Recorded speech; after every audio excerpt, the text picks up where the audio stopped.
സഖാവ് E P Jayarajan Shobha സുരേന്ദ്രനെ കണ്ടത് എന്നതിനെ കുറിച്ചാണ് കേസ് നടക്കുന്നത്.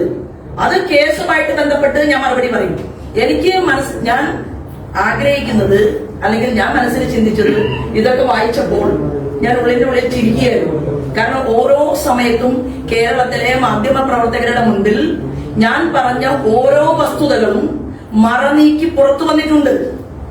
എന്റെ അഭിപ്രായത്തിൽ ഒരു കേസ് കൂടി എന്റെ പേരിൽ വന്നാലും തിരക്കേടില്ല.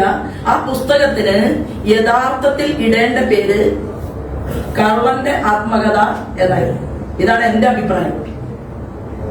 കാരണം ഒരു സ്ത്രീയെ, അതും 10-30 വർഷം പൊതുപ്രവർത്തന രംഗത്ത് നിന്ന ഒരു സ്ത്രീയെ കാണാൻ വരിക,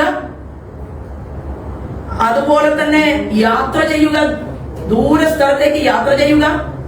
ഇവിടെ മാധ്യമ പ്രവർത്തനം നടത്തുന്ന മുഴുവൻ മാധ്യമ പ്രവർത്തകരോട് ഞാൻ പറയാൻ ആഗ്രഹിക്കുന്നത്, രാമനിലയത്തിൽ ഞാനതിന്റെ കോപ്പി എടുത്തിട്ടുണ്ട്, വിവരാവകാശം അവിടെ നിന്ന് ഞാൻ എടുത്തിട്ടുണ്ട്.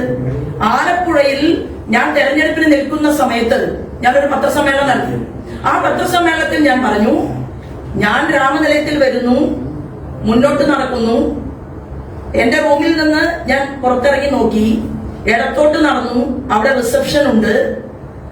അവിടെ തന്നെ മന്ത്രി രാധാകൃഷ്ണൻ നിൽക്കുന്നുണ്ടായിരുന്നു. അവിടെ രാധാകൃഷ്ണന്റെ കൂടെ പോലീസ് ഓഫീസർമാരുണ്ടായിരുന്നു. എന്റെ പത്രസമ്മേളനം പഴയത് നോക്കിയാൽ അറിയാം. തൊട്ടടുത്ത മുറിയിൽ സഖാവ് ഇ പി ജയരാജൻ ഉണ്ടായിരുന്നു.